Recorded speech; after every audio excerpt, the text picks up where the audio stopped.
Assalamualaikum warahmatullahi wabarakatuh. Dan selamat sejahtera saya ucapkan kepada Encik Muhammad Sufian bin Ismail dan rakan-rakan yang kami kasihi. Jadi pada pagi ini kami akan membuat suatu pembentangan untuk melengkapkan tugasan 3 bagi kod subjek BMMB 3113, iaitu Perkamusan, Pengistilahan dan Perterjemahan Bahasa Melayu.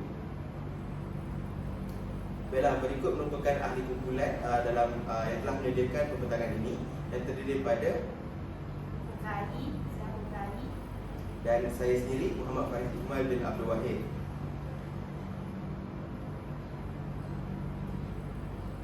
Baiklah, berikut kita dapat lihat isi kandungan yang terdapat dalam sepanjang pembentangan ini, yang terdiri daripada definisi skema, konsep, langkah-langkah pembentukan istilah menggunakan skema bahasa Melayu, syarat-syarat pembentukan istilah, penulisan kata istilah, pembentukan istilah baharu, proses pembentukan istilah, kesimpulan dan akhir sekali rujukan. Sekarang kita akan lihat skema tata cara pembentukan istilah bahasa Melayu.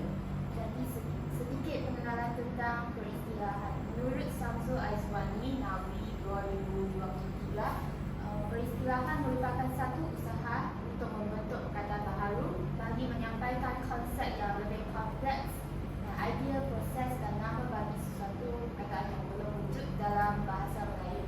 Jadi perkataan ini dapat dibentuk daripada beberapa sumber seperti bahasa Melayu, bahasa Selukun dan bahasa-bahasa asing seperti bahasa Inggeris dan bahasa Arab. Terdapat beberapa istilah yang diterjemahkan daripada bahasa asing. Contohnya kita ada perkataan internet dan perkataan komputer. Seterusnya, peristilahan juga bertujuan untuk membolehkan bahasa Melayu berfungsi sebagai bahasa ilmu.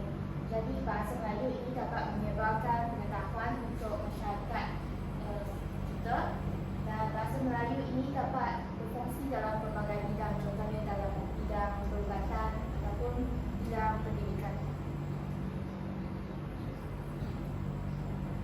Sekarang konsep skema tata cara pembentukan istilah bahasa Melayu. Jadi pembentukan kata baru dalam bahasa Melayu dapat dibahagikan kepada dua. Yang pertama, penggunaan popular, dan yang kedua, perancangan bahasa. Bagi penggunaan popular, proses ini kerap berlaku di dalam kehidupan kita, di mana perkataan baru dapat dimasukkan ke dalam kosakata bahasa Melayu melalui penyiaran media ataupun penulisan kreatif dalam kehidupan kita. Jadi perkataan baru ini boleh diperkenalkan secara ciptaan sendiri ataupun melalui penterjemahan atau secara ambilan keseluruhan. Contohnya, ada kemungkinan penulis itu merasakan bahawa tiada perkataan yang sesuai untuk digunakan, jadi penulis itu akan mencipta satu perkataan baharu untuk menyampaikan konsep tersebut. Contohnya promo yang memberi maksud satu usaha untuk meningkatkan jualan barang, dan tanda pagar merujuk kepada istilah bahasa Inggeris hashtag. Seterusnya, perancangan bahasa. Jadi Dewan Bahasa dan Pustaka DBP akan bertanggungjawab untuk meluruskan pembentukan istilah bahasa Melayu ini.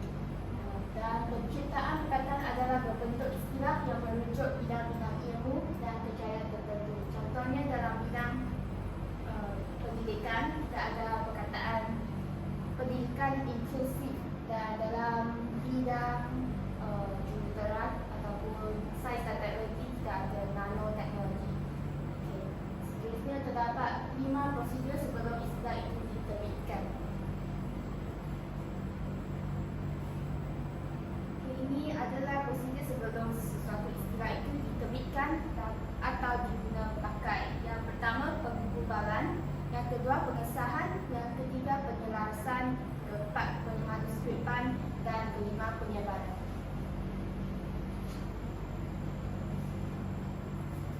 Untuk prosedur yang pertama, penggubalan. Penggubalan ini merupakan satu proses untuk mengumpul, mengubah atau mencipta istilah dalam bidang-bidang atau sub-bidang ilmu pengetahuan. Ia juga boleh menggunakan cara secara manual dan atau atas talian.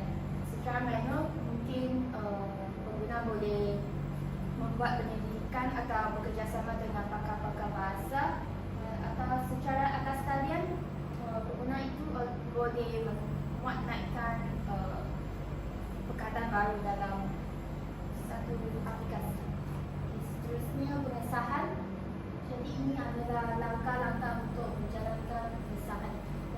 pertama, kita akan menyediakan satu kertas kerja yang melibatkan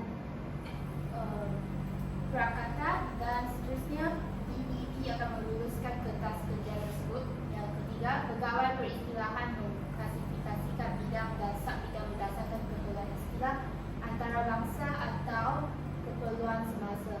Jadi di sini pegawai itu akan membuat perbandingan. Dan yang keempat, mengenal pasti dan menyemak calon istilah. Kelima, melantik pakar bidang bagi menganggota jawatan kuasa kecil istilah untuk mengadakan mesyuarat. Dan yang ketujuh, membuat pengesahan calon istilah. Kelapan, menyediakan padanan dan uraian. Dan yang kesembilan, melakukan senakan sehingga mendapat pengesahan jawatan kuasa tetap bahasa Melayu iaitu JKTBN.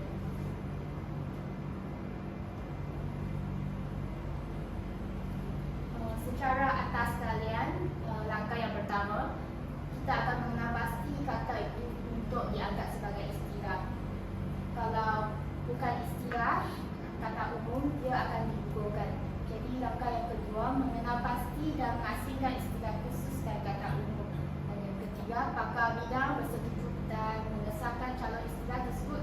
Dan seterusnya dia akan menyalurkan senarai calon istilah melalui pautan termain dan akademi ADI. Dan langkah yang terakhir, dia akan menjalankan proses pembubalan.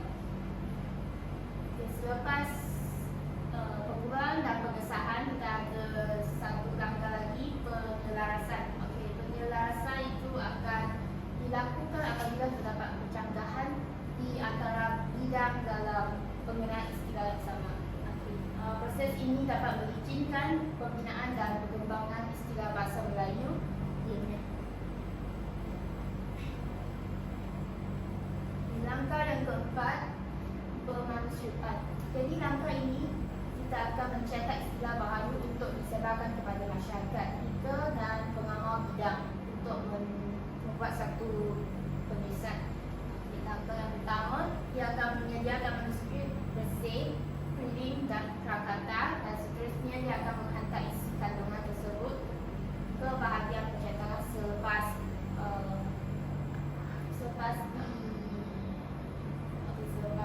proses ini. Langkah yang ketiga, senarai istilah dibukukan dan dicetak, dan akhir sekali senarai istilah akan disebarkan kepada masyarakat selepas proses-proses ini. Langkah yang terakhir, penyebaran. Jadi dalam proses ini merupakan satu proses yang menyebarkan istilah untuk penggunaan di dalam dan di luar DPP. Kalau di luar DPP akan melibatkan sekolah, universiti. Jadi penyebaran ini dapat dibagikan kepada daftar istilah, glosari istilah dan kamus istilah. Bagi daftar istilah, dia tak ada penerangan tentang maksud, tapi dia akan mengikut ajak dia. Bagi glosari, dia akan disusun mengikut ajak, tetapi ada sedikit penerangan. Dan untuk kamus istilah, dia disusun mengikut ajak dan memberi penerangan maksud yang jelas. Jadi untuk proses ini kita akan menggunakan satu laman web yang bernama laman web rasmi DPP Pusat Rujukan Persuratan Melayu.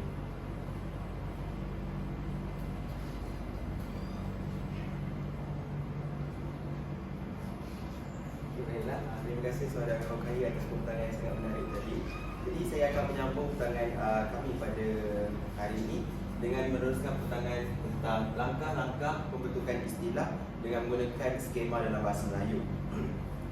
Di pertamanya, langkah-langkah ini merupakan salah satu usaha untuk mengubah istilah bagi mengisi peranan bahasa Melayu sebagai bahasa kebahasaan dan bahasa rasmi. Maksud di sini, langkah-langkah ini dibuat bagi memuatkan istilah yang kita akan isi dalam bahasa Melayu, kerana kita tahu bahasa Melayu ini seharusnya menjadikan peranan sebagai bahasa kebangsaan dan bahasa rasmi. Jadi menurut buku Pedoman Umum Pembentukan Istilah Bahasa Melayu yang diterbitkan pada tahun 1922, kira-kira terdapat 7 langkah yang telah digariskan dalam buku tersebut dalam pembuatan satu proses pembentukan istilah. Jadi kita akan lihat satu persatu proses tersebut. Baik, pertamanya ialah penggunaan perkataan dalam bahasa Melayu yang lazim digunakan. Jadi di sini kita dapat lihat contoh seperti hasil keluaran, garis pusat dan tapak. Begitu juga dengan contoh-contoh lain yang kebiasaannya perkataan bahasa Melayu kita lazim dengar seperti meja ataupun kewangan dan sebagainya. Jadi perkataan-perkataan ini merupakan perkataan yang dalam bahasa Melayu itu sendiri yang kita sendiri lazim gunakan dalam kehidupan seharian kita lah. Jadi kita lihat kepada langkah yang kedua, iaitu penggunaan perkataan bahasa Melayu yang kurang lazim digunakan. Okey, jadi dalam konteks ini juga perkataan bahasa Melayu, tapi kita dapat lihat penggunaannya tidak bercambah seperti perkataan-perkataan yang lazim digunakan lah. Misalnya perkataan ketuhar, kebiasaannya kita jumpa perkataan ketuhar ni dalam bidang masakan dan sebagainya lah. Perkataan kedua misalnya mendak. Jadi kita tak biasa gunakan perkataan mendak ini dalam percakapan harian kita. Biasanya kita akan guna dalam istilah sains, subjek sains, biologi dan sebagainya lah. Yang terakhir, contoh yang terakhir ialah jisim, perkataan jisim. Juga kita tak sebut dalam kehidupan seharian kita jisim dan sebagainya. Kebanyakan kita akan sebut berat dan sebagainya lah. Jadi jisim ini kebiasaannya kita akan jumpa dalam istilah matematik, istilah sains dan sebagainya lah. Baik, kita akan lihat langkah yang ketiga, iaitu penggunaan perkataan bahasa serumpun ataupun dialek Melayu yang lazim digunakan. Jadi di sini kita akan lihat perkataan-perkataan dalam bahasa serumpun ataupun dialek Melayu itu sendiri yang kebiasaannya digunakan oleh masyarakat kita dalam kehidupan seharian lah. Misalnya perkataan labuh yang berasal daripada Negeri Sembilan lah, dialek Negeri Sembilan. Begitu juga dengan perkataan gambut yang berasal daripada Banjar, yang bermaksud di sini suatu tanah nutrien lah yang dipenuhi dengan dipenuhi dengan bahan-bahan organik seperti sisa, tumbuhan dan sebagainya lah. Begitu juga dengan perkataan bangat yang kebiasaan yang digunakan oleh masyarakat di sana lah, yang merujuk kepada cepat ataupun suatu yang pantas lah. Okey, kita lihat pula kepada langkah yang keempat, iaitu penggunaan perkataan serumpun dan dialek Melayu juga, tetapi yang sudah tidak lazim digunakan. Okey, misalnya perkataan dening yang kita tahu daripada yang berasal daripada dialek Kelantan. Jadi kalau kita pergi ke masyarakat Kelantan, perkataan ini sudah tidak lazim ataupun tidak ada orang gunakan dalam masyarakat mereka lah, ataupun di tempat-tempat lain. Begitu juga dengan perkataan engkabau yang berasal daripada Iban, juga penggunaannya dah tidak lazim dalam masyarakat suatu masyarakat itulah. Dan yang terakhir ialah perkataan riam yang berasal daripada dialek Johor. Baik, kita lihat langkah yang kelima, iaitu perkataan atau istilah daripada bahasa Inggeris. Okey, jadi dalam konteks ini perkataan-perkataan ini diambil ataupun diserap masuk daripada bahasa Inggeris itu sendiri. Misalnya kita lihat contoh yang pertama, iaitu atoms. Jadi dalam bahasa Inggeris ni adalah atoms, tapi bila diterjemahkan ataupun dimasukkan istilahnya dalam bahasa Melayu, dia menjadi atom. Dia mengekalkan ejaan dan sebutan yang lebih kurang sama. Jadi kita dapat di sini istilah itu diserap masuk dalam bahasa Melayu itu sendiri. Begitu dengan contoh yang kedua, elektron dalam bahasa Inggeris ni, tapi bila diistilahkan dalam bahasa Melayu menjadi elektron. Juga sebutan yang sama, cuma berbeza dari aspek ujaran dan juga ejaan. Yang terlihat contoh yang terakhir, iaitu mathematics dalam bahasa Inggerisnya. Jadi dalam bahasa Melayu ni juga matematik. Jadi kita dapat ketiga contoh ini sebenarnya ialah perkataan bahasa Inggeris yang diserap masuk yang hampir sama ejaan dan sebutannya itu sendiri. Kita lihat pula langkah yang keenam, iaitu penggunaan perkataan atau istilah daripada bahasa lain. Yang tadi kita lihat daripada bahasa Inggeris kan, kali ini kita lihat pada bahasa lain. Jadi setengah pengisytihadan itu juga berlaku apabila suatu perkataan itu tidak berlaku, kita tak dapat cari istilahnya dalam bahasa Melayu maupun bahasa Inggeris. Jadi kita akan guna cara yang ketiga, iaitu daripada bahasa lain. Tidak semestinya tertumpu pada bahasa-bahasa lingua franca, tapi tertumpu pada bahasa-bahasa yang sesuai digunakan, yang menetapati syarat-syarat pembentukan istilah baru lah. Contoh di sini kita dapat lihat perkataan ad hoc, in toto dan bonatime. Jadi perkataan ini sebenarnya berasal daripada bahasa-bahasa lain. Baik, langkah yang ketujuh, iaitu langkah yang terakhir. Jadi pemilihan terbaik antara 1 hingga 6 langkah yang telah kita nyatakan tadi sebenarnya mempunyai beberapa kemungkinan. Oleh Oleh itu, dalam pembentukan istilah yang baru ini, dengan menggunakan cara-cara yang telah kita kemukakan tadi, terdapat 4 syarat-syarat yang perlu dipatuhi dalam pembentukan istilah itulah. Yang pertama, ungkapan yang dihasilkan ataupun istilah yang dihasilkan itu ialah yang paling ringkas. Jadi dalam proses pembentukan istilah itu haruslah mencari yang paling ringkas dan yang paling mudah lah. Untuk syarat yang kedua ialah ungkapan dan yang maknanya tidak menyimpang. Jadi semestinya bila kita berlakunya proses penterjemahan, maksud asal dan maksud yang kita akan keluarkan atau kita akan sasarkan ke bahasa sasaran haruslah menepati makna yang sebenar, bukanlah menyimpang daripada makna asalnya. Yang seterusnya ialah ungkapan tersebut tidak berkonotasikan buruk. Jadi maksud di sini perkataan tersebut tidak mempunyai makna yang buruk lah. Misalnya dalam perkataan itu haruslah tidak mempunyai unsur-unsur yang tidak sepatutnya, menyentuh sensiti kaum ataupun mengandungi unsur lucah dan sebagainya. Yang terakhir, syarat yang terakhir ialah ungkapan tersebut haruslah sedap didengari. Jadi perkataan tersebut apabila suatu masyarakat itu diujarkan atau mengujarkan perkataan tersebut haruslah sedap didengari lah, sebutannya lebih baik ataupun tidak berlaku kesusahan dalam sebutan tersebut. Jadi apabila istilah yang hendak dihasilkan itu menepati keempat syarat ini, maka istilah itu akan dapat diterbitkan. Baiklah, seterusnya kita akan lihat syarat-syarat pembentukan istilah yang lebih khusus lah saya kira. Jadi menurut PUPI pada tahun 2004, dalam pembentukan suatu istilah ini terdapat beberapa syarat tertentu yang perlu diperlihatkan dalam aspek pemilihan kata atau frasa daripada pemberdayaan yang sedia ada dalam bahasa Melayu itu sendiri. Baiklah, di sini saya rungkaikan 4 syarat-syarat utama yang lebih jelaslah dalam suatu pembentukan istilah itu. Yang pertama ialah kata atau frasa yang dipilih itu yang akan menjadi istilah adalah yang paling tepat untuk mengungkapkan konsep yang dimaksudkan dan stabil dari aspek makna dan bidang ilmunya. Di dalam konteks di sini, perkataan yang akan dipilih itu, yang akan dijadikan istilah itu haruslah yang paling tepat.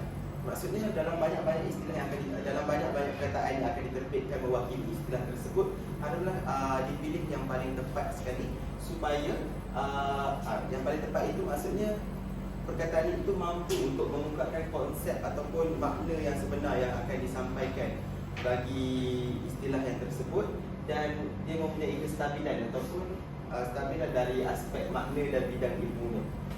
Yang kedua, syarat yang kedua ialah kata atau frasa yang dipilih adalah yang paling ringkas antara pilihan yang mempunyai rujukan yang sama. Jadi dalam pembentukan frasa itu akan ada banyak perkataan-perkataan yang kita akan menapislah, akan lihat. Jadi perkataan yang dipilih itu untuk dijadikan istilah haruslah yang paling ringkas di antara semua. Tetapi syaratnya haruslah membawa maksud ataupun membawa rujukan yang sama dengan makna asal dia. Yang ketiga, kata atau frasa yang dipilih adalah sedap didengar dari aspek ciri keindahan bunyi dan eufoni. Jadi maksud di sini perkataan yang akan dihasilkan ialah perkataan yang sedap didengar dari aspek pertuturannya, dari aspek ujaran dan sebagainya lah, mudah untuk dituturkan oleh suatu masyarakat tersebut. Yang keempat, syarat-syaratnya ialah kata atau frasa yang dipilih adalah yang mempunyai konotasi yang baik, iaitu tidak berunsurkan lucah atau membawa implikasi yang buruk dari aspek agama dan kepercayaan dan sebagainya lah. Jadi maksud di sini, perkataan yang akan dipilih itu haruslah mempunyai maksud ataupun mempunyai makna yang dalam, yang membawa satu makna yang baik, di mana tidak mempunyai unsur-unsur lucah ataupun menyentuh sensitiviti kaum, budaya ataupun maupun hubungan antara bangsa dengan pihak-pihak luar lah. Dan yang syarat yang terakhir ialah kata atau frasa yang dipilih adalah yang dibentuk berdasarkan kaedah yang diterima. Jadi proses untuk menghasilkan istilah baru ini haruslah melalui kaedah-kaedah yang telah ditetapkan oleh Dewan Bahasa dan Pustaka, dan kaedah itu merupakan kaedah yang diterima dalam satu proses terjemahan. Seterusnya kita akan lihat penulisan kata istilah. Jadi kata istilah ini tidaklah daripada ejaan bumi dalam bahasa sumber, tetapi sebutannya perlu disesuaikan dengan sistem bumi bahasa Melayu. Terdapat istilah Inggeris yang sudah lama diserap dan dimasukkan ke dalam kamus Dewan.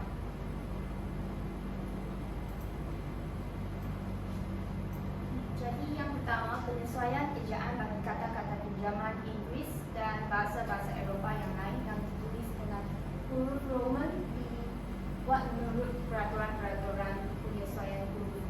Jadi contoh yang pertama ini adalah cent. Okay. Dalam bahasa Inggeris hurufnya adalah C. Okay.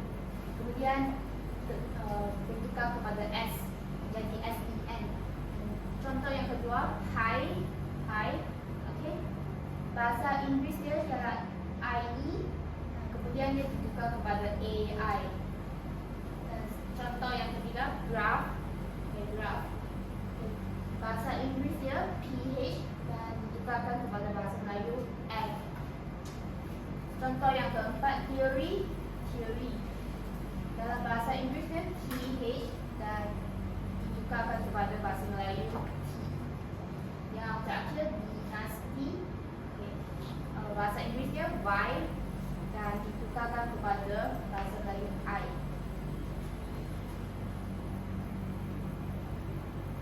Yang kedua, bagi penyesuaian ejaan daripada bahasa Inggeris dan bahasa Eropah lain yang ditulis dengan huruf Roman yang dipentingkan ialah bentuk ejaan dia atau bentuk visualnya.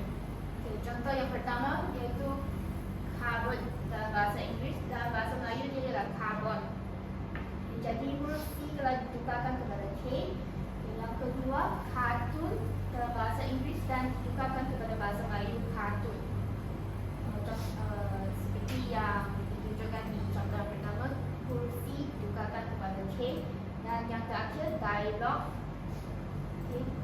Kita ada perubahan di belakang perkataan tersebut iaitu GUE ditukarkan kepada G saja. Yang ketiga, kata pinjaman daripada bahasa Inggeris dan bahasa-bahasa Eropah yang lain dikecualikan daripada peraturan sistem keselarasan huruf vokal menurut sistem ejaan baharu. Contoh yang pertama iaitu atom, okay, dalam bahasa Melayu atom. Contoh yang kedua bonus. Yang ketiga pistol. Jadi perkataan-perkataan ini telah dikekalkan dan tiada perubahan dalam perkataan tersebut. Yang keempat, ejaan gugus konsonan yang terdapat dalam bahasa Inggeris dan bahasa-bahasa Eropah yang lain diterima dan dikekalkan bentuknya ke dalam bahasa Melayu dengan beberapa penyesuaian. Bagi penyesuaian gugus konsonan di awal kata, kita ada contoh script, kita ditukarkan kepada script SCR ditukar kepada SKR. Okay. Yang kedua klinik, CL ditukarkan kepada KL. Dan yang ketiga kredit, CR ditukarkan kepada KR. Okay. Terdapat beberapa perkataan yang mengalami kekecualian. Yang pertama kelas. Dalam bahasa Melayu kita diejakan sebagai kelas. KI-LAS kelas. Seterusnya kelab, kelab. KI-LA dan yang ketiga plan. Dalam bahasa Melayu pelan. PELAN kan. Yang kelima, penulisan huruf gugus konsonan di akhir kata bagi kata yang diterima bentuk gugus konsonannya. Jadi dalam bahasa Inggeris science ditukarkan kepada science, NCE ditukarkan kepada NS. Yang kedua complex, huruf C ditukarkan kepada K dan pada akhir katanya X ditukarkan kepada KS. Dan yang ketiga text, XT ditukarkan kepada KS. Yang keenam, huruf gugus konsonan di akhir kata dalam bahasa Inggeris yang disesuaikan dengan penambahan huruf vokal dalam bahasa Melayu. Jadi dalam bahasa Inggeris kita ada contoh fact, kita ditukarkan kepada bahasa Melayu fakta, KCT ditukarkan kepada KTA. Dan contoh yang kedua nationalism ditukarkan kepada nationalisme. Jadi ISM ditukarkan kepada ISME. Okay. Yang ketiga pleasant ditukarkan kepada plasma, SM ditukarkan kepada SMA. Yang ketujuh, kata daripada bahasa Inggeris dan bahasa-bahasa Eropah yang lain yang sudah terserap dalam bahasa Melayu telah dikekalkan ejaannya menurut kaedah ejaan bahasa Melayu. Jadi contoh yang pertama, dalam bahasa Inggeris custom, okay, dalam bahasa Melayu kasta. Solusi ditukar kepada K, okay, T-O-N ditukar kepada T-A-N. Dan contoh yang kedua driver, okay, kita ada perkataan dalam bahasa Melayu driver dan bukannya driver. Okay. Yang ketiga, pension kita tukar kepada pension. Okay, S-I-O-N ditukar kepada C-N. Yang ke-8, semua huruf G diucapkan J dalam kata atau istilah bahasa Inggeris tetap diterima sebagai huruf G juga dalam bahasa Melayu. Jadi contoh yang pertama kita ada agenda. Jadi di sini kita dapat lihat ejaannya tetap sama, gimnasium. Okay. Dan yang ketiga teknologi, kita tukar kepada teknologi bukan teknologi. Terdapat beberapa kekecualian dalam perkataan tersebut. Yang pertama agent, dalam bahasa Melayu agent. Yang kedua engine, J-I-N bukan G-I-N. Dan seterusnya image, kita tukar kepada image, I-M-E-J.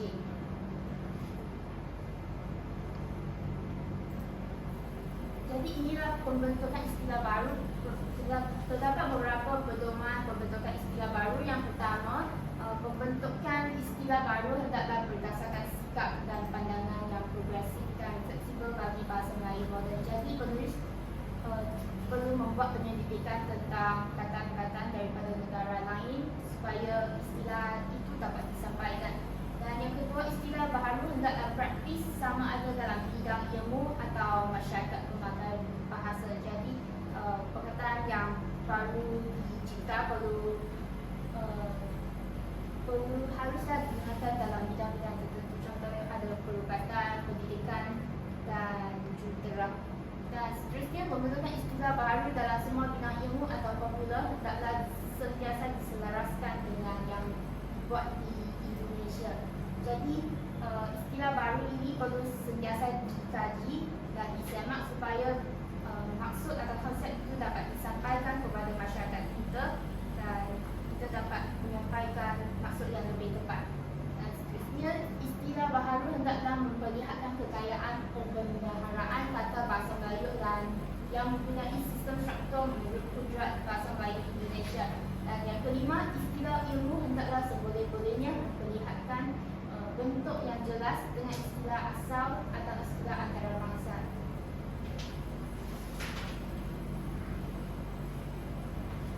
Ini adalah contoh yang dilakukan oleh negara kita. Geologi, pada awalnya kita menggunakan perkataan kaji bumi untuk geologi. Kaji membawa masuk jo, membawa masuk logi. Bumi membawa masuk jo. Psikologi, iaitu kaji jiwa. Jadi pengubahan dibuat dengan melihat ke dalam bahasa Melayu sahaja. Dan bahasa Melayu menurut Ahmad Zuhari 2010, bahasa Melayu itu kaya dengan istilah. Jadi seterusnya kita akan lihat contoh-contoh yang dilakukan oleh negara-negara lain, iaitu perkataan biologi. Jadi di sini kita dapat lihat bahawa semua negara ini telah perkataan semua ini adalah selaras. Biologi sama ada dia mula dengan GI, akhir dengan GI atau GI. Okey, jadi para pengubah perlu melihat dengan lebih luas cakupan pandangannya menuju ke perintah antarabangsa supaya maksud itu dapat disampaikan dan masyarakat dapat menggunakan kata tersebut dalam menulisan.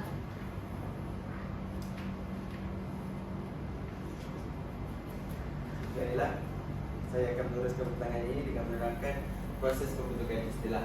Jadi proses pembentukan istilah ini berlaku apabila sekiranya suatu perkataan Melayu umum tidak terdapat istilah yang tepat, maka boleh diambil perkataan daripada dialek Melayu, bahasa Melayu klasik ataupun bahasa Melayu serumpun. Jadi sekiranya perkataan tersebut tiada dalam bahasa Melayu tersebut ataupun tak ada dalam dialek Melayu atau bahasa serumpun, maka barulah boleh diambil daripada perkataannya daripada bahasa asing melalui dua proses utama. iaitu yang pertama ialah proses pinjam terjemah dan yang kedua ialah proses pinjaman. Yalah. Di sini saya akan ceritakan sikit tentang proses pinjam terjemah dan proses pinjaman. Jadi proses pinjam terjemah ini suatu proses yang meminjam konsep asing dan menterjemahnya ke dalam bahasa Melayu lah. Jadi dalam proses ini terdapat 5 proses lah yang kita akan jelaskan sebentar lagi. Yang kedua proses pinjaman. Jadi proses pinjaman ini adalah cara pembentukan kata dengan mengambil istilah daripada bahasa asalnya dan menyesuaikan untuk dibuat pada bahagian bunyi dan pada ejaan. Jadi dalam proses pinjaman ini juga menyerap seluruh kata tersebut dalam bahasa Melayu. Dan dalam proses ini terdapat 2 proses lagi untuk menterjemah suatu perkataan. Terusnya, baiklah, dalam proses pinjam terjemah terdapat 5 proses utama, iaitu yang pertama terjemahan langsung, penggabungan 2 kata umum, mencipta kata baharu dengan gandaan separa, yang keempat penciptaan kata baharu yang tidak pernah ada dalam bahasa Melayu bagi mendukung konsep baru, dan yang terakhir ialah perluasan makna sesuatu perkataan untuk mendukung konsep baru yang mengalami perubahan bunyi. Baiklah, kita akan lihat satu persatu proses tersebut. Yang pertama, proses terjemahan langsung. Okey, dapat dilihat contoh kat sini. Maksudnya contoh perkataan dos. Apabila diterjemahkan kepada bahasa Melayu melalui proses terjemahan langsung akan menjadi sukatan. Begitu juga dengan perkataan soluble dan yang menjadi larut, dan yang terakhir perkataan resistant yang menjadi rintangan apabila melalui proses terjemahan langsung. Kita lihat pula pada proses yang kedua, iaitu penggabungan 2 kata. Jadi apabila suatu perkataan, contohnya perkataan misal mengalami penggabungan 2 kata, proses ini akan menjadi peluru berpadu, wujudnya 2 kata umum. Begitu juga dengan perkataan triangle, apabila mengalami proses penggabungan 2 kata akan jadi segitiga, wujud 2 perkataan. Dan yang terakhir contohnya perkataan honeymoon menjadi bulan madu. Proses yang ketiga iaitu penciptaan kata baharu yang tidak pernah ada dalam bahasa Melayu bagi mendukung konsep baharu. Okey, misalnya perkataan areas. Jadi apabila diterjemahkan atau melalui proses ini akan menjadi tunggakan. Jadi penciptaan kata baharu itu yang tak pernah ada dalam bahasa Melayu. Itu juga perkataan update apabila mengalami proses tersebut menjadi kemas kini, dan perkataan configuration apabila menjalani proses ini mewujudkan mencipta perkataan baharu iaitu tata rajah. Okey, yang proses keempat iaitu perluasan makna sesuatu perkataan untuk mendukung konsep baharu yang mengalami perubahan bunyi. Okey, misalnya pada awalnya ialah perkataan gelap. Apabila mengalami proses perluasan makna ini berlaku perubahan bunyi atau perubahan perkataan, iaitu menjadi legap. Jadi perkataan itu berubah bunyinya untuk menghasilkan suatu makna yang baru, maksudnya di sini. Begitu juga dengan perkataan serap. Apabila dia mengalami perubahan bunyi untuk menghasilkan perluasan makna akan menjadi jerat, akan menjadi makna yang baharu lah. Itu dengan perkataan bijirin, mengalami perubahan bunyi menjadi bijirin. Perkataan biji menjadi bijirin apabila mengalami perubahan bunyi untuk menghasilkan makna yang baharu. Dan yang terakhir perkataan salut menjadi salin. Baiklah, proses yang terakhir dalam pinjam terjemah ini iaitu proses mencipta kata baharu dengan gandaan separa.